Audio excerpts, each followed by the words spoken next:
Eighty news वसा जनसेवेचा। जो जख्मियों को अस्पताल लेके गए और जमाव अभी नियंत्रण में है।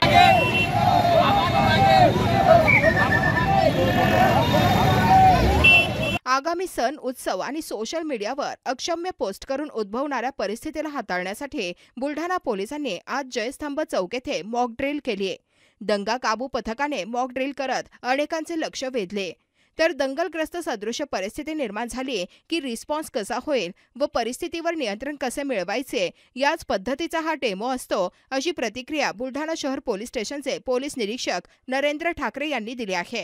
बुलढाणा शहराच्या वतीने आज आगामी सणोत्सव याच्या अनुषंगाने तसेच जे आक्षेपार्ह पोस्ट होतात त्याच्यामुळे जे वातावरण जे गढूळ होते त्या दृष्टीने आज माननीय पोलीस अधीक्षक श्री पानसरे सर आणि महामुनी अप्पर पोलीस अधीक्षक महामुनी सर आणि पोलीस अधिकारी श्री सुधीर पाटील सर यांच्या मार्गदर्शनाखाली आदेशाने आज रोजी आम्ही बुलढाणा शहर जयस्तंभ चौक येथे दंगा काबू योजना राबवलेली आहे।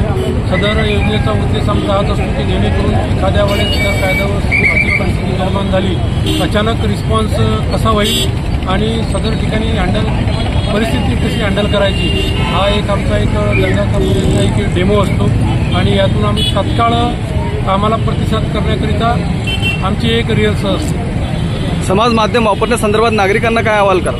सर्व नागरिकांना आम्ही एकच आवाहन करेल की आज आपण जी सोशल मीडिया आहे, सोशल मीडियाचा वापर करताना कोणी चुकीचे पोस्ट व्हायरल करत असेल ज्यातून धार्मिक ताणतणाव निर्माण होत असेल तर कृपया तात्काळ पोलीस जे संबंधित आपण पोलीस स्टेशन असेल तिचा संपर्क साधा व आपण कुठल्याही परिस्थितीमध्ये अशा प्रकारची जी पोस्ट आहे ती व्हायरल करू नये, कारण की आपण एक प्रकारे त्या पोस्ट व्हायरल करतो म्हणजे गुन्ह्याला प्रोत्साहन देत असतो, हे निश्चित आहे आणि ते सुद्धा गुन्ह्याचं पात्र असतात।